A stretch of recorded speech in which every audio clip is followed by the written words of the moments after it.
ചെമ്പകമംഗലം. എന്റെ നാട് തോന്നക്കൽ ഹൈസ്കൂളിൽ 5ാം ക്ലാസ് വരെ പഠിച്ചു. പോയി പഠിച്ചില്ല. പേര് വീണ KR. അതെ അതെ അതെ. അങ്ങോട്ടും തിരിഞ്ഞേ, ഇങ്ങോട്ടും തിരിഞ്ഞേ. എനിക്ക് ഇങ്ങോട്ടും ഇങ്ങോട്ടും എപ്പോഴും ആക്കാം, കാരണം എനിക്ക് ഇയർ ബാലൻസിന് കുഴപ്പമില്ല. മുടിയൂർക്കോണം. എന്റെ സ്ഥലം തോന്നല്ലൂർ സ്കൂളിൽ 5ാം ക്ലാസ് വരെ പഠിച്ചു. നിന്നെ പോലെ തന്നെ പോയതേ ഉള്ളൂ, പഠിച്ചിട്ടില്ല. Same beach.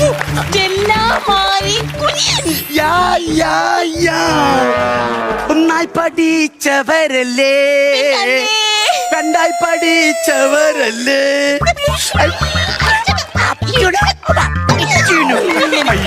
നിന്റെ കല്യാണമൊക്കെ കഴിഞ്ഞായിരുന്നു? ഈ തൊട്ടേക്കുന്നത് കണ്ടോ? തെറ്റിയടിച്ച് വീണിട്ട് ചോര പറ്റിയേക്കുന്നതല്ല, സിന്ദൂരം സിന്ദൂരം സിന്ദൂരം. നിന്റെ കല്യാണം കഴിഞ്ഞു കഴിഞ്ഞു കഴിഞ്ഞു കഴിഞ്ഞു കഴിഞ്ഞു. അതെങ്ങനെ മനസ്സിലായി? അത് എനിക്ക് അയ്യോ, ഞാൻ കഴിച്ചില്ല എന്ന് പറഞ്ഞു.